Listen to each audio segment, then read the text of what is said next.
మీరు ఈ మధ్య కాలంలో వినే ఉంటారు. అదేమిటంటే పెప్సీ గాని, కోక్ గాని, థమ్స్ అప్‌లు గాని పంటలపై జల్లడానికి ఉపయోగపడుతుంది కానీ, తాగడానికి ఉపయోగపడదని చాలామందైతే చెప్తూ ఉంటారనమాట.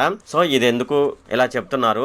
అసలు ఇది పంటలపై దీని ప్రభావం ఏ విధంగా ఉంటుంది అనే విషయాలైతే మనం ఈ వీడియోలో డిస్కస్ చేద్దాము. ఇప్పుడు మనం చూసుకున్నట్లయితే మనకు పెప్సీ గాని, కోక్ గాని ఎక్కువగా పంటలపై చల్లుతారు. దానికే ఎక్కువగా ఉపయోగపడుతుందని చాలామంది అంటూ ఉంటారనమాట. ఎందుకంటే చీమలుంటాయి కదా! ఈ చీమలు ఏం చేస్తాయంటే పంటలను నాశనం చేసే కీటకాలుంటాయి కదా! ఆ కీటకాలు పెట్టే గుడ్లను చీమలైతే తింటూ ఉంటాయన్నమాట.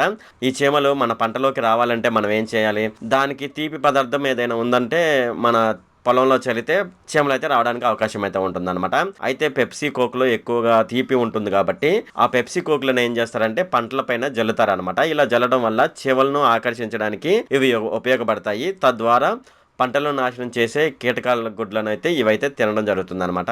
ఈ వీడియో ఊరికే చూసి వెళ్ళకపోతే కొంచెం సబ్స్క్రైబ్ చేయొచ్చు కదా!